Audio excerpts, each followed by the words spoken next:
Happy Friday. Welcome to the Pitchline Chronicles, where fans become family, and you have no idea what goes on behind the scenes sometimes. But I am Uncle Tash. I'm here with Rubino and Donald Stewart, and we want to welcome everybody to the place where every fan becomes a member of our family. And we have a huge, not huge, but we have our first Hall of Fame giveaway card package coming up. We will give you the details as the show goes on how to get your entry in. So we are looking forward to it. It is a subscriber. You just have to be a subscriber. That's the only cost of entry. So we will give you the details on how to enter into the drawing, which will happen on Monday. As we start our show for the week, we will spin the wheel. So just stay tuned. Just stay locked in, and a couple times during the show, we will show you how you can enter into it. So we hope everybody that is a subscriber does participate. So with that being said, we also have a huge dog in the way, but we also have some Yankee discussions to go over as the Blue Jays have made a move. Somebody actually is willing to take their money as they sign Santander.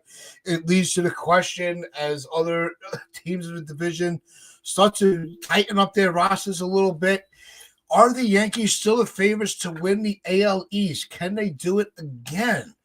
And when the coveted AL East title, as the AL East is usually a division that is a hard-fought battle throughout the year,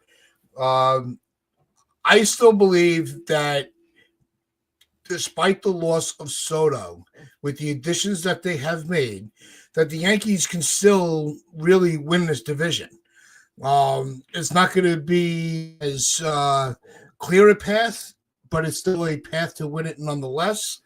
I am going to throw it to Rob. Rob, do you think that the AL East is still the Yankees division to lose? And are they really set up where they can avoid that wild card spot in the playoffs? Well, first of all, good morning to everybody. And make sure you stay tuned for the ending of the show because we're going to be giving away the information to how to enter this giveaway as we celebrate a little late, but better late than never as we celebrate the 1,000 subscriber mark. So we want to do a little something for you guys, the viewers, courtesy of CT Cards. So thank you to CT. And speaking of the chat, I want to say good morning to everybody in the chat because we had Jonathan here like 2 hours before we went live. So Jonathan, always here bright and early. Stevie B, NFE, the Strike Zone. We've got Chris the Flash is in here. Good to see Chris. He went live last night, popped in for a few seconds to say what's up. Go check out Chris the Flash. We got FJ, Dev Finch, Sean Browning. We've got, looks like JT popped in as well. Sunil's in here. So good to see everybody in here bright and early. As for the question, if the Blue Jays get Pete Alonso, I'm a little afraid. Stetson, what's going on? I'm not too sure if we have enough. Tats is gone. I'm not too sure if we have enough firepower to keep up with their offense. If they do add a Pete Alonso, that's the rumor that's going on right now. So we'll wait and see because there's so many things going around. They're on the 10-yard line, which every time a reporter says it's on the 10-yard line, picture yourself like the New York Giants offense. You're going backwards. Don't ever say yard lines for a move because it never works out. But if they do get Alonso, that offense is scary, and they do need to get some pitching help. But if they do acquire a pitcher and a guy like Alonso, that's a scary team. So we'll see what happens there. But the Red Sox have gotten a bit better, and they're one of the teams that could be in on Bregman still. So if they get him, they're a lot better. Tampa Bay's never a team to look over because they always find a way to be competitive. And Baltimore is still very good, despite the fact that they haven't made the greatest of moves, but they've made solid moves. So I don't think it's a foregone conclusion. I still think we have a very good chance to win the division, but if Toronto keeps spending money the way they've been starting to spend money over the last couple of weeks, things are going to get very, very interesting. So, Donald, I'll throw it to you. What do you think? Yeah, that's kind of where I'm at, man. It's important not to just win December. And, the Yankees had a great December, but you're looking at the fact that the Blue Jays have woken up in January, and I really like their move for Santander. If they get Alonso, then their offense is already better than the Yankees' offense.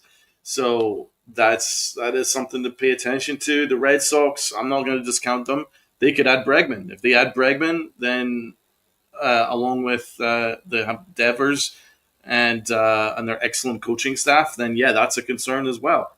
Um, as Tat said, their path is there.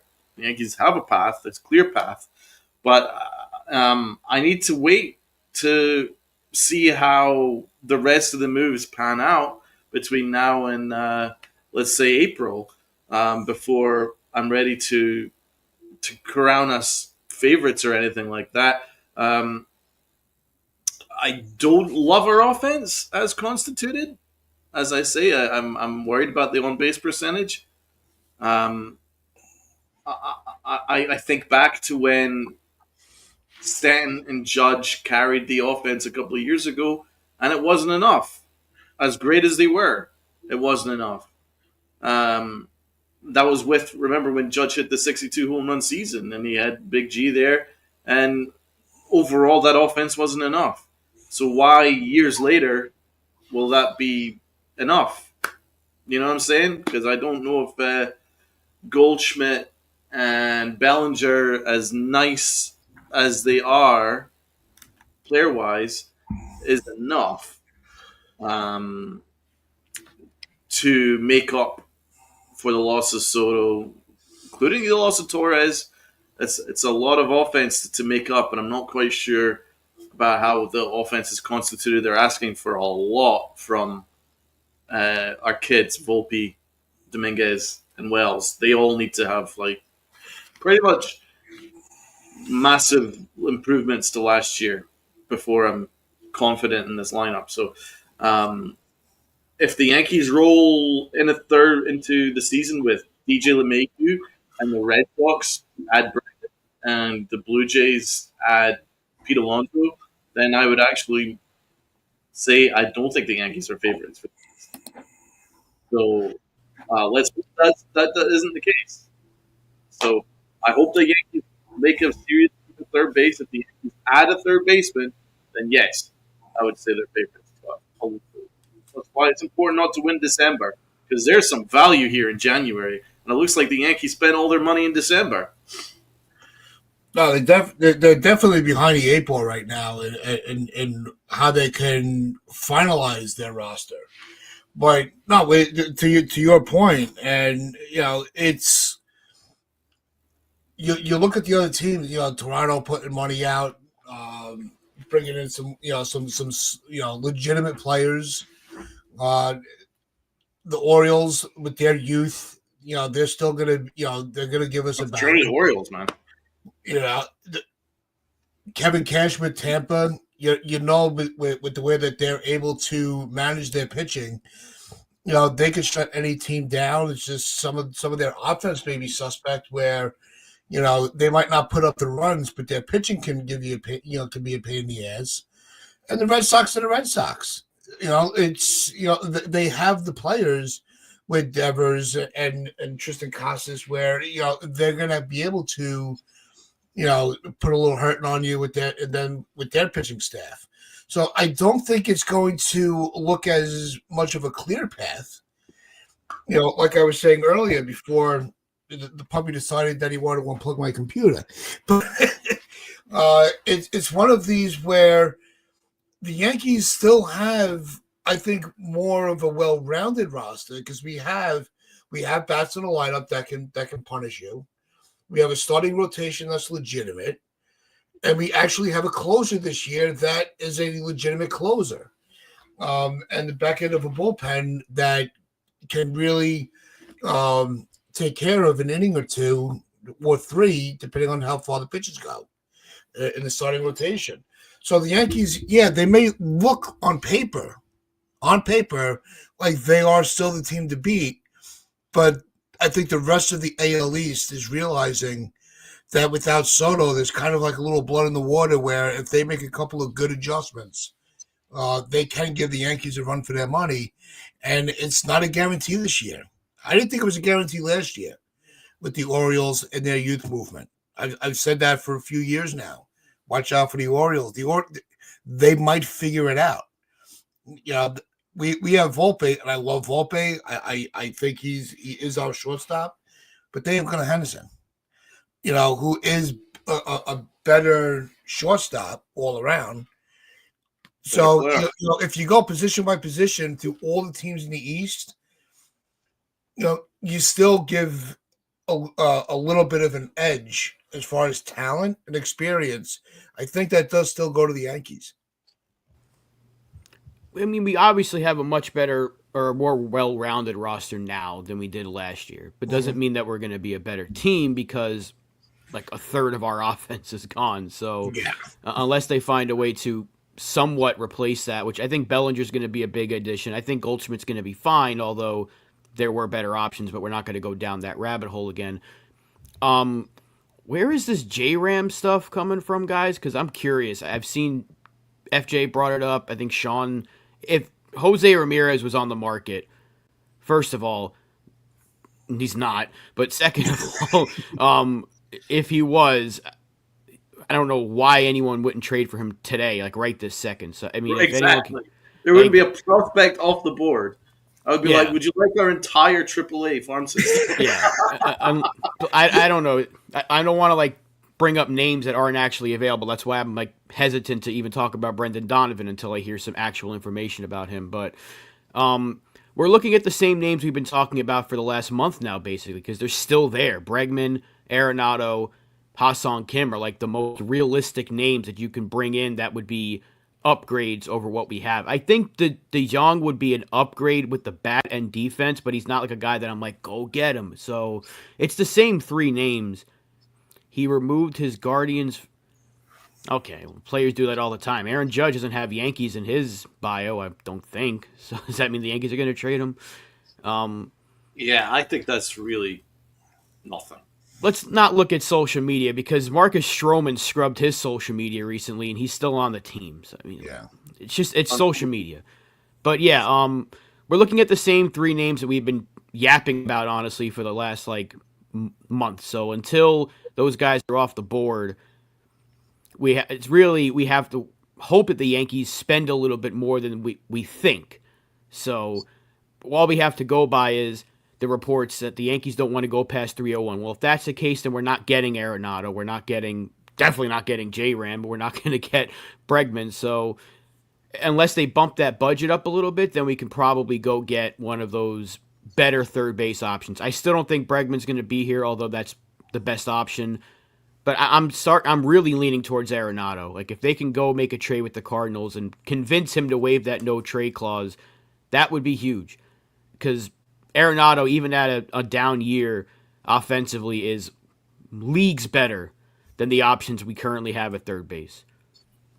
Yeah, and I know that they're still like I've always said, until they're signed somewhere, they're still available. But it seems like as much as I was open to and starting to push for Bregman to be our third baseman, I did see yesterday that the Astros have re-entered negotiations with Bregman, and he's still holding out with the Tigers. I think he's really interested in going back to being coached by AJ Hinch. Don't discount that factor of who the Tigers manager is. And Boston's got the capital to they can make the move as well. As Devers said that he would step aside from third base if it meant getting Bregman. So I think the Yankees are really putting they're at this point near the bottom of the listing of Bregman. It's still a possibility. It's all going to come, but he is stern on wanting those 7-8 years. It doesn't seem like he's backing down from that, which is holding everything up from a team committing to him. If he does come down to a 4 or 5 year negotiation, I think that brings the Yankees back into it. But now that it's more than 5, I don't see the Yankees being a finalist for Bregman, which still the Yankees are in it at all. I don't think the Yankees are in it at all, regardless. You're not hearing any traction with that. Good point, Don. You're not hearing anything with that. and I think it's almost shameful, to be honest, Yeah, considering the Yankees have one massive hole in the roster, and it's third base. What is it? What position does he play? Third base. yeah, And it's crazy that that he's been linked with all these other teams in the American League, just not the one team that desperately needs a third baseman, and the team that has the most money. I mean, that's a bad look. I don't care. Optic wise, it's a bad look. I don't care. Uh, some good points though from the strike zone. NFE. You need Volpe to be a guy that hits consistently and gets on base and create havoc on the base pass. He's spot on. Third year is going to be crucial for Volpe. I'd go as far as to say it's make or break for Volpe. yeah. This third year, he really, really needs to get some consistency in his game. If he doesn't get that consistency, and I'm not convinced he has it, but until he gets that consistency, then I'm not quite sure what his ceiling is. I think it's a very moderate ceiling um, until he actually develops some consistency. If he can learn how to get that on base percentage up from like the high 200s, which is far too low, until he consistently gets on base and can consistently steal bases, consistently make contact, get those strikeouts down. And I really don't know what we have in him yet. Austin Wells is another good point here from NFB. Wells has potential and hopefully makes his improvements for the season. His bat needs to be better. Agree with that. Although I'm more confident in Wells' bat than I am Volpe's bat. It's Wells' defense has been wonderful. So I'm not overly concerned about Wells, but again, considering what as Rob points out, we've lost a third of our power.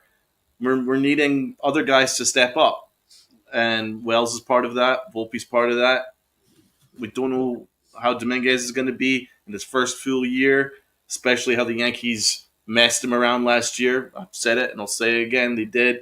So I hope his confidence is good and he's not feeling under pressure, because I felt the pressure last year got to him. So we need to see how he performs. But there's going to be some pressure there on these guys. But to be honest, we wanted these young guys to get a chance, and they're getting a chance, so that's good.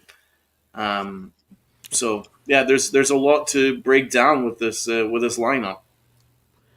A lot has to go right, and not a lot can go wrong. That's kind of the thing.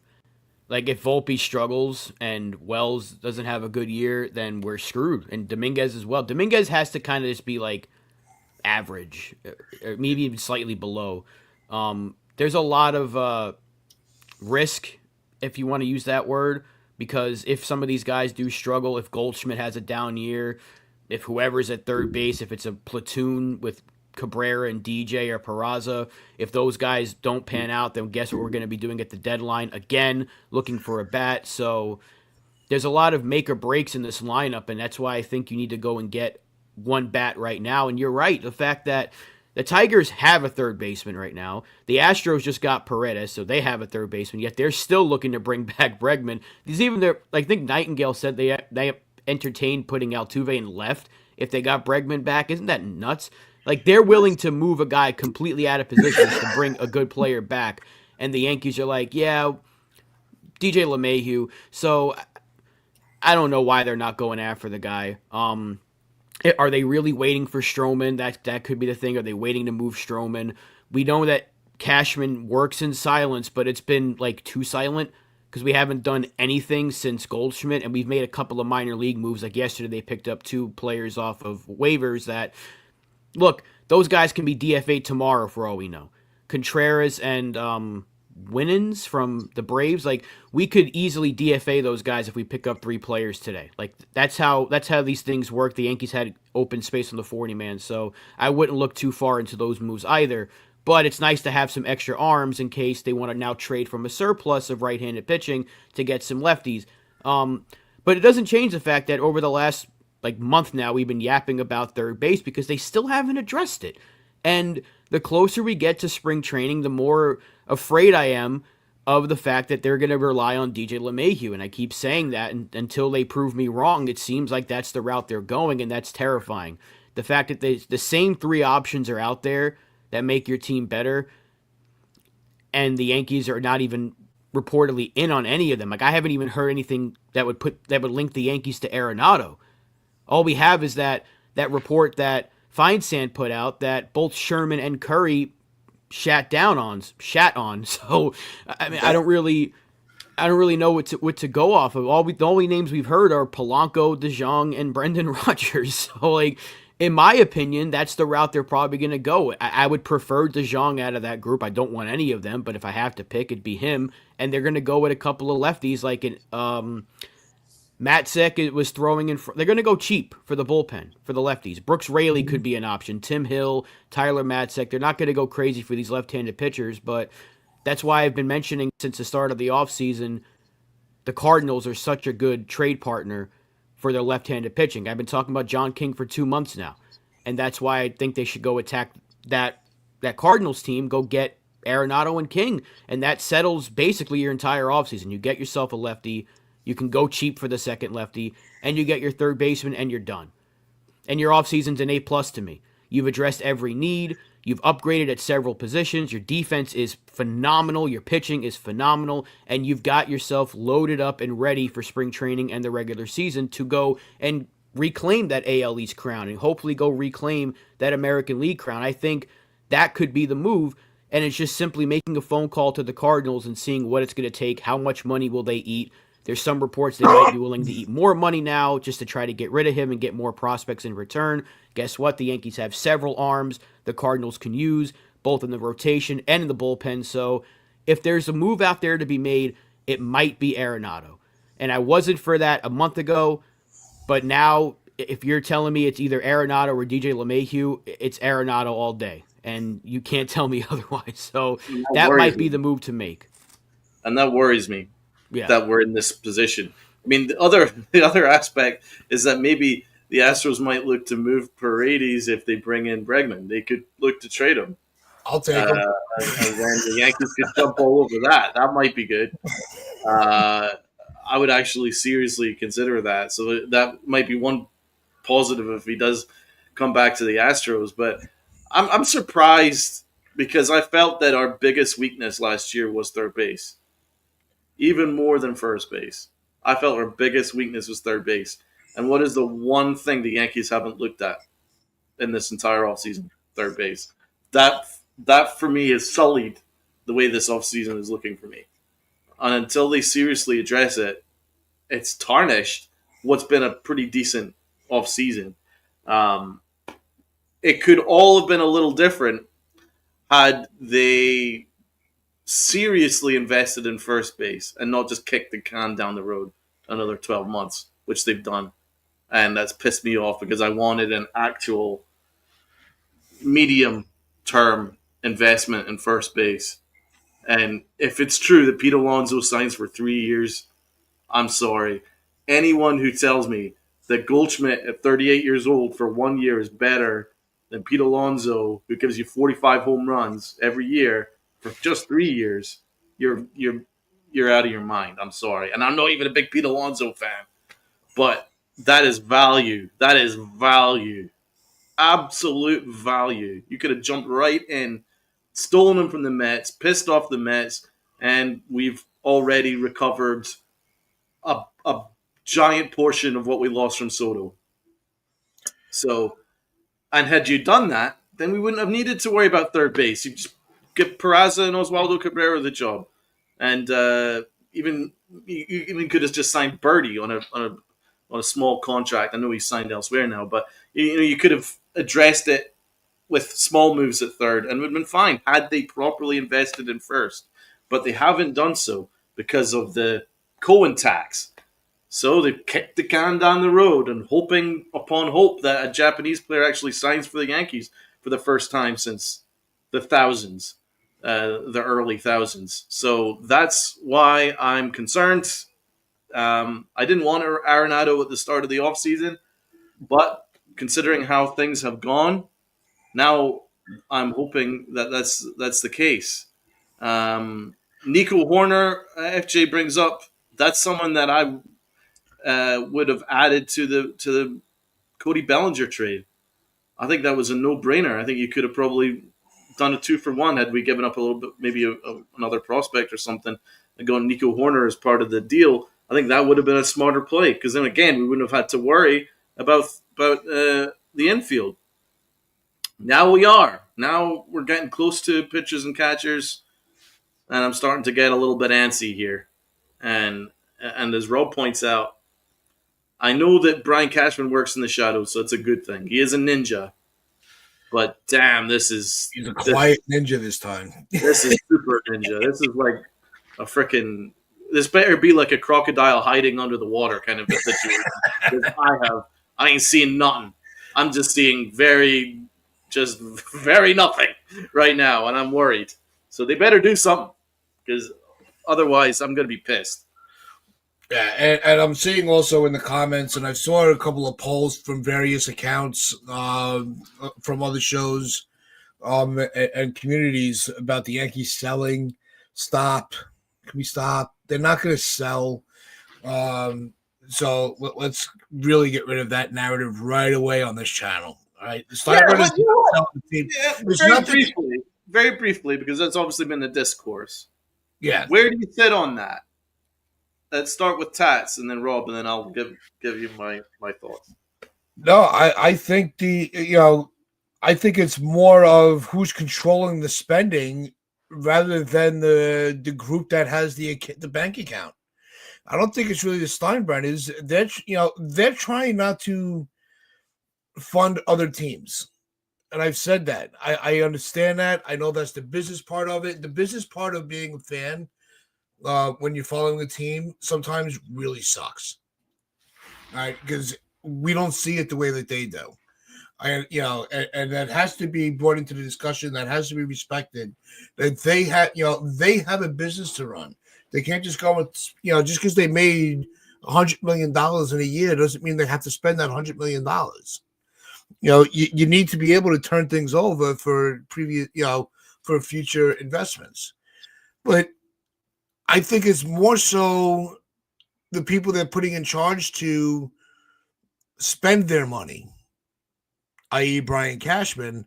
I think that's the problem. And that's where things now are getting into the weeds where, well, who else would you bring in that really understands this organization in and out of the player needs plus what the owners need? It's going to come to a head very soon if the Yankees just completely fall on their face this year.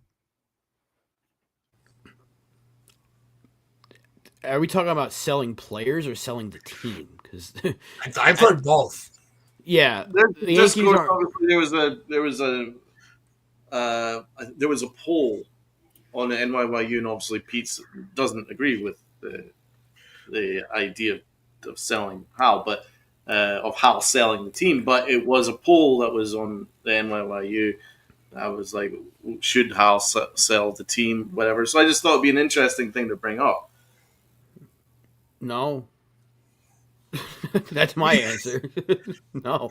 And so the idea is no, absolutely no. I actually, to be honest, if I'm being quite honest here, I would say that Hal's probably maybe the best owner in New York sport.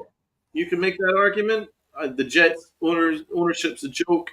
The Giants ownership should be arrested and sent to Guantanamo Bay. Steve Cohen, he was crowned King Cohen without actually doing anything.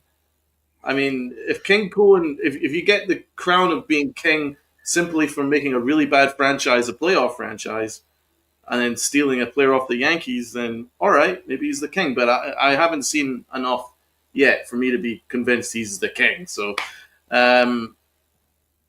Dolan, there was like, I mean, I remember when I was growing up that there was protests for Dolan to get him out, and it's just been simply since he's backed off and then trusted his GMs that now the Knicks and the Rangers are excellent franchises again. So you could make the argument that Hal's probably the most stable owner of all the prominent New York sport franchises. So you could make that argument. I mean, he put his money where his mouth is with Judge, put his money where his mouth is with Garrett Cole, put his money where his mouth is to try and get Soto. Don't don't really hate any of that. But what I will say, and and it's not that I agree with it, it's just that if the Yankees continue to not win in October, and the Yankees continue not to do what it takes to put the very best product on the field every year and are a little bit more conscious about caps and budgets and all this stuff, then you're going to get fans that are pissed off. You will, because the fans hold the Yankees to their standards of what they have been telling us, that they are still, it's still World Series. It's all about World Series and all that stuff. And now fans are looking around saying, well, we aren't even the best team in baseball anymore. Yeah, arguably, not even the second best. So then you're a little bit concerned, right? So that's why there's this discourse. That's why it's happened. And that's why Hal Steinbrenner needs to move off of this belief that he's not going to fund other teams. Deal with it, bro. Yeah. Deal with it. Suck it up. The Dodgers don't give a shit. The Mets don't give a shit. The Phillies don't give a shit. I'm sorry. Neither should the Yankees. But I know that there is the fact that they are paying off the stadium. I get that. I still refuse to believe that the Yankees would be skint if they spent another 20 or 30 million more in your payroll. Right. That's it. Right. That's it right there. Like no one's gonna sit here and say go to 500 million or 600 million like the idiot Michael Kay said. We're just saying you have it. You can add another 25 million. Especially if you're trading Stroman. If you're clearing like 13 million of Stroman, you can absolutely afford to go get Bregman. Or even at the very least, you can absolutely afford to go get Arenado. So, again, we don't know what the budget is. All we're going by is just like what we've been told from reporters. So until we know like an actual number or we see an actual move, all we have to go by is the reporting by actual reporters that's out there, not from these Twitter pages that don't really have a source. So that's really all we have to go by. That's how slow the offseason's going. But anyone who thinks Hal needs to sell the team or that he's fine with losing, I mean, I'm seeing that too much. Like, oh, he doesn't care if they win or lose. He just wants to make money. He realizes that winning makes money. His father knew that. It's not like he was just like playing with toys while his dad was collecting all this money. He was like, wow, my dad is winning and making more money while doing it. So what did he do when he really took over? When him and Hank took over in 2009, they said, we have a commitment to win. And they won, and they made a lot of money. Now, after that's when they tried to drop the payroll a little bit because they don't operate like the Dodgers. The Dodgers are owned by like 800 millionaires, but whatever. The fact is the Yankees are still very profitable. They're still one of the richer franchises in all of sports, if not the richest. They can afford to add a little bit more. That's all we're saying. No one's saying go get Flaherty and go get Bregman, go get Alonso for the hell of it. No, we're just saying add a little bit more because it's a player that you need, and he's the best player. One of the best players at his position is still sitting on the free agent market and would make your team dramatically better in the process. All you have to do is add a few $1 million in payroll and IFA money. I get that, but still, you're trying to win a World Series. You're not going to worry about a 16-year-old player in the Dominican Republic right now when you're trying to win a World Series for the next few years. I think my big complaint with him is actually nothing to do with the finances. It's more about the accountability aspect, and I keep repeating it, but for me, that's my main concern with his ownership is that he just kind of, he makes excuses for people a little bit too much. You know what I'm saying? Like, there's been several instances where the Yankees have really needed to make a serious off the field decision with their decision making. You know what I'm saying? Like, why is our analytics so far behind? Why are we struggling in certain regards? Why is our recruitment this poor? Why are we missing out on the Japanese market? These kind of questions. You want an owner to be on top of all that shit. You know, you really want that because they you know, every time they bring back Aaron Boone, all we get is the same repeated line of he's wonderful, blah blah blah blah blah. But again, not much accountability there. There's not much of a toughness there, you know, and that's kind of the big loss is because one thing we knew is George would never ever have accepted some of this stuff. You really would have wanted after that egregious World Series performance, and it was egregious. You really want your owner to stand up and step up and say that was unacceptable. Yep. Well, I believe in these guys, but trust me, I'm going to be asking some serious questions as to why they performed like that so badly. That's kind of what you want. You want your owner to show more leadership, but he kind of steps up he kind of hides in the background and hopes that Brian Cashman is going to do the work for him. But Brian Cashman's also trying to cover his ass too, right? And Aaron Boone especially. So that's why that's my only complaint with Hal Steinbrenner is I really feel that he hides in the shadow, or he kind of slunks in the shadows a little bit, hides in the background and hopes that just giving Aaron Judge a contract is going to be enough. Giving him the captaincy is going to be enough for this Yankee team to be successful. No, you need to be out in front more.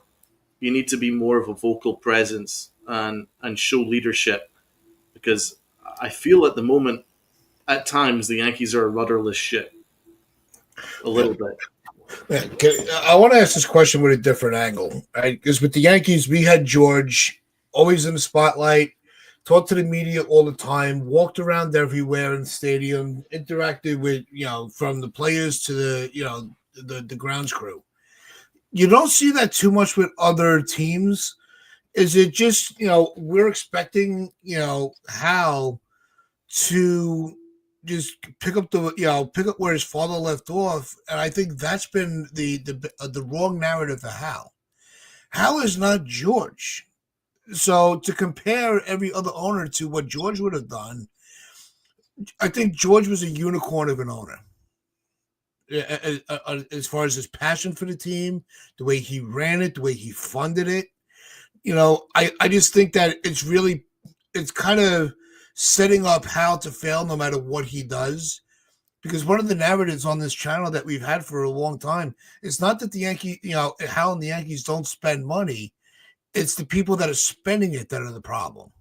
It's where it's being spent, how it's being spent, has been what has really held the Yankees back from being, that juggernaut like the Dodgers are now.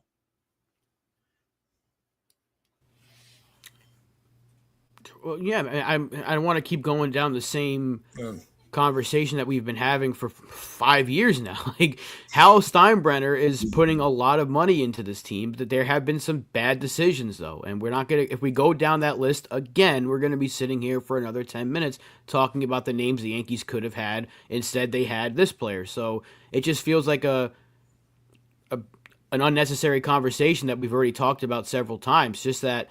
We do know this. It's a completely different game now than it was when George was running the show. He didn't have these tax thresholds to worry about. He didn't have to give up IFA money and stuff like that. So it's a different time. I don't know if George would operate the way that Cohen or the Dodgers are operating, because I think even George would be like, look, I have to watch what I'm spending here because I have these thresholds and I'm funding the stadium. So maybe reverse the roles. Would George be spending like that in today's game? I don't know, because not even Cohen's doing that to a degree, because the Mets are kind of, I don't want to say cheaping out, but you'd think with the way that they talk about Cohen that Alonso would have been back by now, but they're still kind of like only at our price. So even they're watching a budget that was made because of their owner. So it's not like even the richest owners, the Dodgers are a different breed because the way they're ran, it's like that's like a toy to those owners. They don't have to worry about money because they're going to make it back tenfold, and they're funded by a bunch of different people, hedge fund teams. So I know Cohen's in the same category in a sense, but it's just him. The Dodgers have like 7 of them that are running the show. It's a completely different category. So you have to watch. I know we don't want to hear that. It sounds like that I'm being a shill, but yeah, some of these owners do have to watch it, but these are also the teams that are spending 300 plus million a year. So it's not like Hal Steinbrenner is saying, no, I'm not spending more than 220. He's still going over 300 yearly, even after saying he doesn't want to do it. So the whole George versus Hal conversation has been going on far too long, because it's a conversation that we talked about even the other day. It's hard to compare eras. I don't know if George would be spending like this in today's game, or spending like the way he did, because in the 2000s he was getting everybody. Giambi, he traded for Abreu, he signed Damon, he got Sheffield, he got A-Rod, and the Yankees always had the highest payroll by like 40-50% every year. But once these tax thresholds came into effect, that started to change, because the Yankees did start to lose a little bit of money. So it's just a finance thing, and I'm not trying to learn math class here, be in a finance class. If I wanted to go take economics, I would go back in time to high school and do it. But Well, Rob, that's my point, though. It's not about the spending with him that I'm necessarily complaining about. It's more his leadership behind the scenes. I don't get that vocal presence that he holds the Yankees to the same account as, well, his father did, or certainly as the fan base does, or as Yankee legends tend to do, about winning being a priority. I'm not quite sure if he does the work behind the scenes that it takes to consistently show that they are the Yankees. They don't have the best of the best. They don't have the best of the best in the front office. I like Cashman, but if you compare the front office to, like, say, the Dodgers, it's not close. And it's not just about spending. So, coaching, the Yankees don't even have as good a coaching staff as, say, the Red Sox. So, there are things where the Yankees could be a lot better in. The Yankees have a very poor analytics staff, even though they've got the biggest analytics staff. So these are the kind of things I want my owner to be more involved in, and I don't think he's very good at that kind of aspect. I think he hopes that Brian Cashman does it all. And that's a lot of pressure on someone who's been in the job for well over 20-odd years. That's my argument. No, that's fair. I get that, but again, we also don't know what is going on behind the scenes, because I think personally, Hal doesn't like hearing his name get dragged through the mud. I've said this several times in the show, because 2 years ago, remember, he said we're going to have tough conversations. Well, they didn't really get rid of anybody, but he did go and get Juan Soto, and he went well over his budget because he was mad. And the Yankees got that close to winning a World Series. So this year they have spent to add, but they haven't done enough yet, in my opinion, to really say that they're going for it again. There's still time. Anything can change, but also Derek Jeter's the one that told us to not boo the man. I'm going to listen to Derek Jeter. You know, if Derek Jeter has a high opinion of Hal Steinbrenner, then I'm going to go with what Derek Jeter has to say. I agree with that. But I don't think he's done enough to help behind the scenes with the coaching staff and that's fair. Front office and analytics and stuff. Well, those can be like, look, there's several coaches in that analytics staff. We've been saying it for years, that they should clean house with a lot of those guys. That I understand completely, but I'm talking when it comes to kind of a look is it that Rojas is back after he just basically he was like lambs to a slaughter over at third base, just getting guys thrown out just willy nilly, and he's coming back next year. That's the kind of accountability that, I mean, sometimes you do need to throw someone in front of the wolves. That World Series was not acceptable under any circumstances, and the Yankees have accepted it, and I hate that. They played like ass. Complete, total ass for that entire World Series, and nothing happened. It was everything's good. Said it. That's it. Yep, I said, but as soon as they decided to send Stanton home in that game, I said Rojas should lose his job right there. Yeah. I mean, it's and I said it, and I want to keep going down the same rabbit holes, but unfortunately, the conversations will bring us here. But it's not Volpe running; it's Stanton. Use your brain. Like, why are you sending him? It's like it's moves, it's decisions like that where you scratch your head, and it's like, and the sad part is that may have been the worst send, but it wasn't the only bad send he had all year. He had multiple games where it's like, what are you doing? Like, it made no. It's like he didn't understand the game of baseball, and he was a former manager. No wonder why he didn't get another job, and he's stuck standing by third base. But he shouldn't be standing anywhere on the field. Rojas is terrible. He should have been. He should have been the one that was hung out to dry. I said it. I'm going to keep saying it. Just get a bunch of rope and tie his arms next to his. Don't let him send anybody. I won't even You let him know, coach. That's yeah, oh, he should have no lead. it's He should be stand gone. No, you're right though. You're right, and we missed it earlier. I did highlight it on it, but I do want to thank. It's been a while, but I want to thank Ken. He gifted another membership earlier. So Ken, we didn't forget. We just got so deep into that conversation, but I think it went to Rob Pineda. So good name.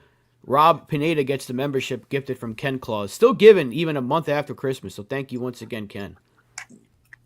Ken Claus. It's a year long thing with Ken Claus, not just for Christmas. That's my man Ken. yeah. So before we start announcing how we're going to be doing the giveaway, let's get back and finish off with the AL East. When you're looking specifically, because I'm going to go with an area where the Yankees are complete. If you had to put our rotation against any rotation in the AL East, can any of the other teams really compete with us as far as the complete starting five? I don't think so. I don't think there's another team in the AL East. I don't want to say baseball. In the AL East alone, our rotation is far dominant than any of the others. Is that a true statement to you guys, or is there a debate? I think we're the best rotation in the American League, and I think we're like top 3 in baseball. Only teams I'd As probably put ahead of us, the Dodgers, because Yeah, that team at full Dodgers. strength is out of this world. And I love Seattle's rotation. Like that's a rotation full of studs. I think the Phillies got a good rotation, but I think we're like a top 3, maybe top 4 rotation in baseball. But in the American League, I think we are, because we have Cole. We have Garrett Cole. We're going to have a healthy Garrett Cole. We got Max Fried. Rodon is a number 4. Number 3 is really good. And Luis Gil won Rookie of the Year. And Clark Schmidt is like the prototypical number 5 starter in today's game. Yep. It's hard to find another team in the AL that can match that besides maybe Seattle. And I might even go as far to say Seattle could have the edge over us. But Garrett Cole, at his full strength, he's still to me one of the best pitchers in baseball. So I'm going to give it to us. It's bias, I'm sure, but I do love that Seattle rotation. That's why I talked about Logan Gilbert for like a good month this offseason. Yep. No, I think we have one of the best pitching staffs in baseball. And we have a closer. We have a really good setup man. We got the ingredients to have one of, if not the best pitching staffs in the entire league. But in terms of the American League East, yes, and I'm going to go as far as say, in terms of the American League, we're the best pitching staff. Donald, your opinion. Best pitching staff in the American League, I would have us as the second best rotation in baseball. Dodgers number 1, us number 2. So that is definitely one aspect that we've got nailed. Absolutely love our rotation 1 through 5. Rodon stacks up as a very solid 4th starter. I think that's ideal for where he is because he's inconsistent. He's going to give you a couple starts where he looks tremendous, and he's going to give you some bad starts. So even that up, that's a 4th starter right there. 5th starter, Clark Schmidt, he's going to give you 5 quality innings basically 9 times out of 10. 9 times out of 10, he's going to give you a solid start, the definition of a solid start. So that's really nice. He's probably is one of the best 5th starters you're going to find. That's awesome. And then you go Luis Gil, and I'll say it again, I believe he's got ace caliber stuff. And we've got a 1A, 1B. Max Fried and Garrett Cole are the truth. And if there's even a case where worse comes to worse, Maybe Garrett Cole needs to take a couple of weeks off to rest. Whatever, it's fine. You got Max Fried. You can step in and be the ace, and we've got a strong enough bullpen where, say, Luke Weaver can come in and give you 4 solid innings as part of kind of a a situation where they might need to fill out some innings if in case one of our top 5 needs a rest for a couple of weeks. We're actually in pretty good shape. So I love our rotation. Love it, love it, love it. That's kind of the one thing I really like about this team coming into this year. Love our starting rotation, and I love the back end of our bullpen. Those are the 2 strengths that we have. Yeah, no, I still believe. I think those are the elements that are going to carry us through the season. The offense is going to be there. They put the rankings out yesterday. I saw Aaron Judge again, top right fielder in the game. We do have, Bellinger in the outfield, who's solid defensively. We now have even though he's older, a healthy first baseman with Goldschmidt. Wells is going to continue to play very well behind the plate with the pitching staff. I think his bat's going to be fine. But to lose question, if we had because you say now rank the lineup. Well, the lineup's incomplete, so I don't think we're at that point yet.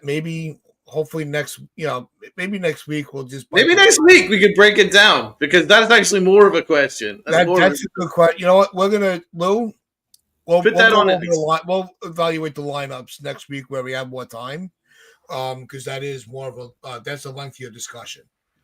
So, we'll dive into the lineups next week for sure. All right, so don't let me forget.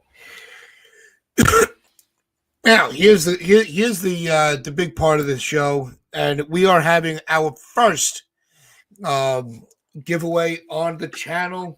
And we want to thank every one of our subscribers that have taken this and hopefully enjoyed this ride with us. You must have, you're still here. So, CT Cards, as you all know, was gracious enough to send us some baseball cards for giveaways. We had gone over them, and we have a couple of cards that we're going to bundle together. The first bundle is going to be a Cooperstown card bundle of 2 players that are already in the Hall of Fame. So in order to get into this giveaway, first rule, you must be a subscriber. For anybody else that's listening, make sure you sub up to enter. And it's very easy.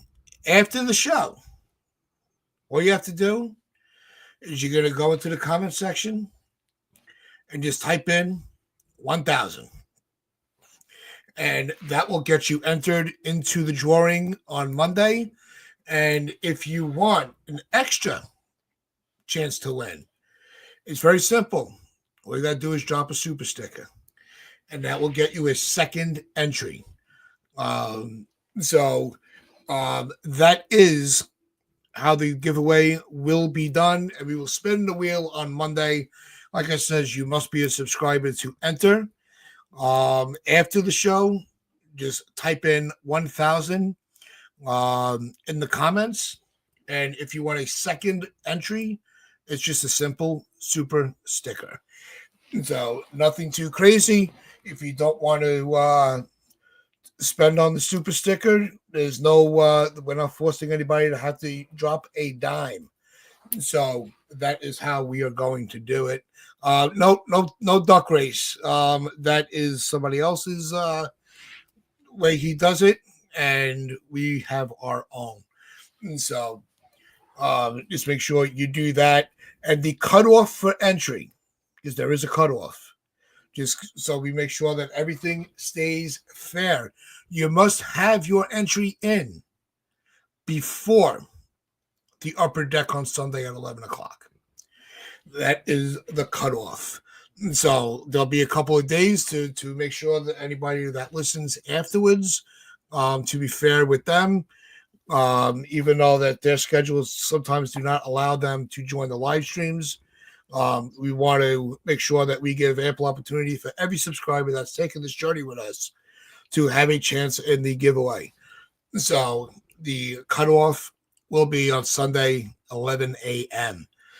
So, and yep, and NFL. See, the other there's a lot of channels doing giveaways. No, you're not taking away from us, NFE.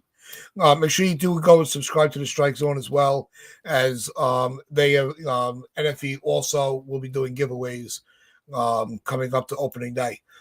So make sure you check out his channel and all his content. And also a big shout out to Donald, Lynn, and Jason and Mazza.